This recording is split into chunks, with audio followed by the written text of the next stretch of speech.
Hey everyone, very excited to share with you my first beat breakdown. This is a sampled hip-hop track I made in Logic Pro with Serato Sample, ezdrummer hip-hop expansion, and a sub-bass preset in Alchemy, which is one of Logic's built-in synths. To start things off, I'll play back the track so you can hear it and get an idea of what we're working with.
That's pretty much it.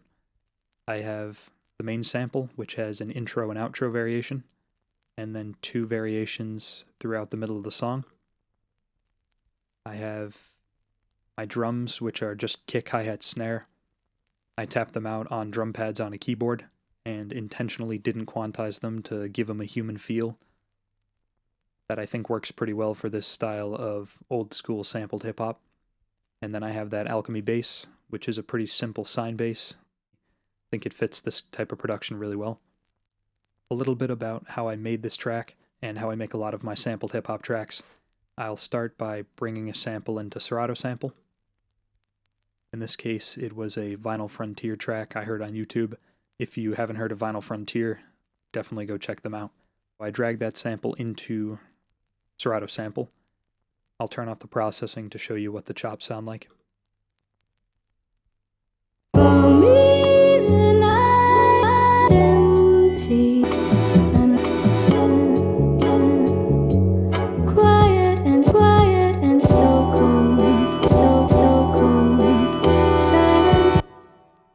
That's the foundation, main foundation of the track.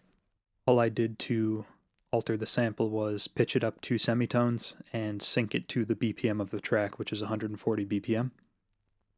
In terms of processing, I used Decimort 2 by D16 Audio Group, one of the best bit crushers on the market. I used the 8-bit mastering preset to give the sample an old school feel. Show you what that sounds like with and without it.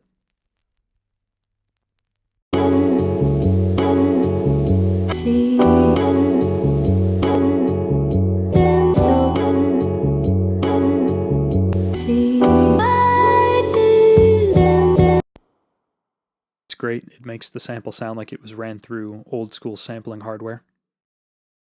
And the only other processing I used on the sample is XFER Records LFO tool, which is a volume shaper, a kind of rhythmic gating effect, which works super well for different types of sampled hip-hop, especially if you have beats with drums in it that don't fit perfectly with the drums you've created for your track. You can use a volume shaping tool like LFO tool to give your sample its own rhythm that will allow it to mesh better with whatever you add in your own production. I'll show you what it sounds like with and without LFO tool.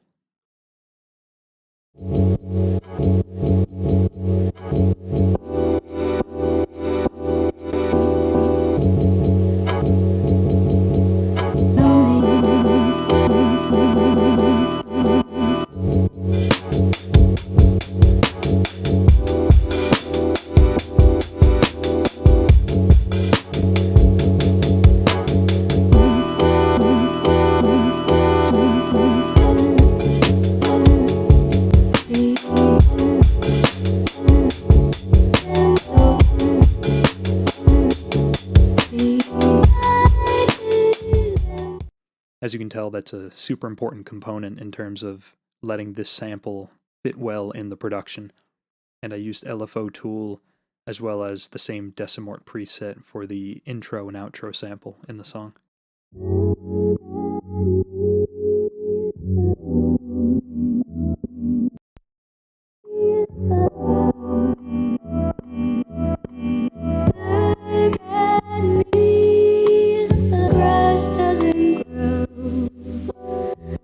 Only other significant processing I did on that sample was for the first 16 bars, I used Logic's low-pass filter to filter out the high frequencies at the beginning and then open them up as we approach bar 17. You can see that here in the automation that I have. I'm only letting up to 300 hertz through the filter, and then as we approach bar 16, I have a nice curve up to allow those high frequencies to come through.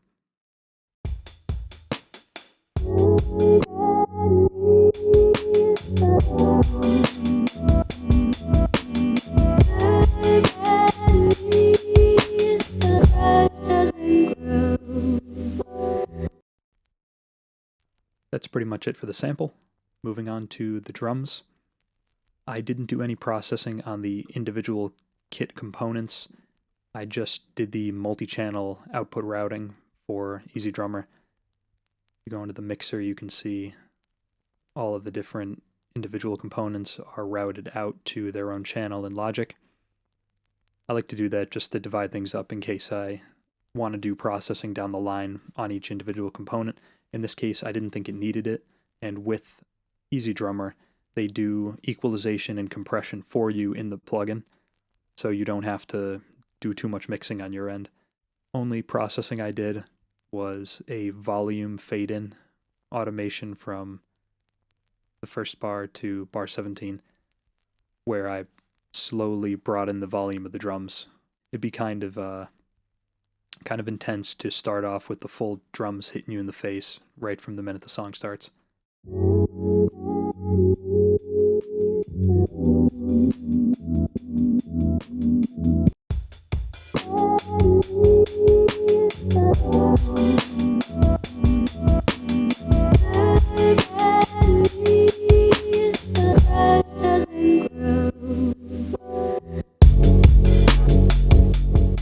I did do some sort of drum bus processing that you can see here. I used Logic's stock compressor with the vintage VCA setting to help the drums punch through the mix a bit more. And I also used WA Production Sphere Comp for some bus compression. Other than that, it's just the high-pass filter that I just showed you. And I'll show you what the drums sound like with and without the bus processing.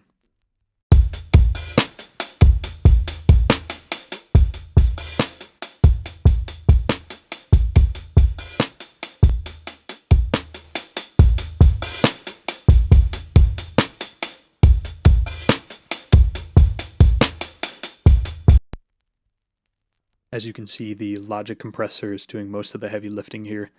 I'm not doing a ton of compression, maybe about 3 to 4 decibels, but it's definitely helping those drums punch through the mix a little bit better. In terms of variation for the drums, at the end I have a section where I used the ride cymbal instead of the hi-hat. That was about all I did for mixing up the drums.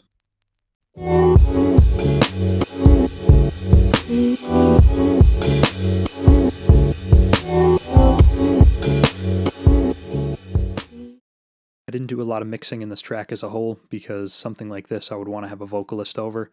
So what I would do is I would have somebody record vocals, I'd bring the vocals into this track, and then I would mix the components around the vocals. Shouldn't be very difficult in this track because there's only a bass, 2 samples, and the drums. The only other thing I may not have gone over is the sub bass. And there's not much to talk about here. The only processing I have is Decimort 2, and I'm using the MPC 60 preset. When you have a sub-bass channel like this that's mainly just low end, 500 hertz and below, it can be tough to get the bass to sound good and cut through the mix on low-end speakers that don't reproduce low frequencies well, like earbuds or crappy car speakers. So by using a plugin like Decimort 2, it's going to bring out some of those high-end harmonics, which will allow the bass to be a bit more audible on crappy speaker systems. I'll solo what that sounds like with and without the plugin.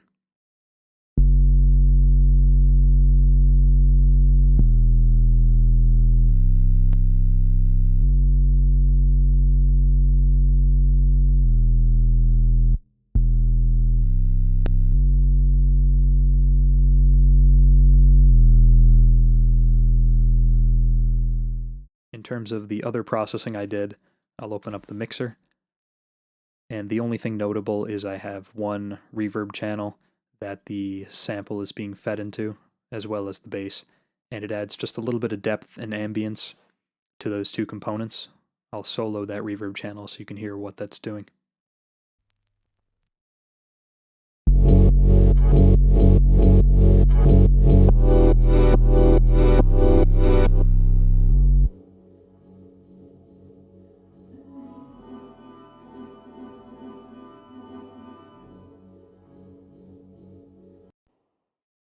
That reverb is adding just the littlest bit of depth to the mix, helping the bass and the sample blend together a bit better. The only other processing I did on this track, as you can see here, it's on the Submaster, is some bus compression using the T-Rax 5 Dynamu compressor. And this is something I might end up changing if I were to bring in vocals and try to mix this a bit deeper. But for the sake of this demonstration and kind of beefing up the sound of the track as a whole, I find this tool super useful.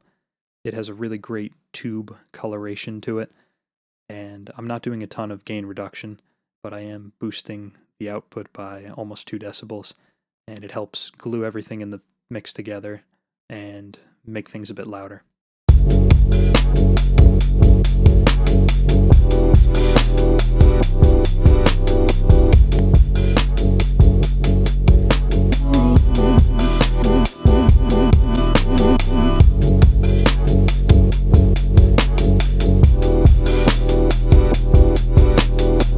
When I'm using a compressor in this fashion on the mix bus, I typically do a slow attack and a pretty fast release.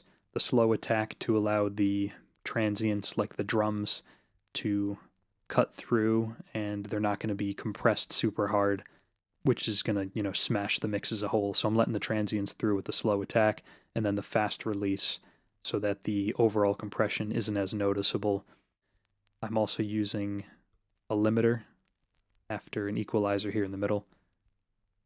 The equalizer, I'm just bringing up the high end of the track, 10K plus, actually 8K plus by about half a decibel to make up for some of the darkening that T-Rax 5 Dynamu compressor does, and 0.3 decibels at 4.5K, and rounding off the low end down around 40 hertz and below, getting rid of any of that low-end rumble that the sub bass may cause. And the last thing in the chain is the limiter. I'm boosting things by 4 decibels just so I can get the levels to where I want them to be. If I were to go back and mix this track, I wouldn't be mixing, while adding 4 decibels to the mix as a whole. But for the sake of making this loud, that's what I wanted to do.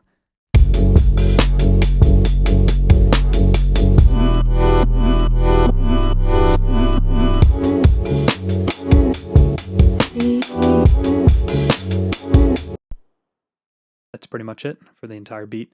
I hope you learned something from this, and I'm looking forward to making more of these types of videos to help people learn how to work in Logic Pro. Thanks for watching.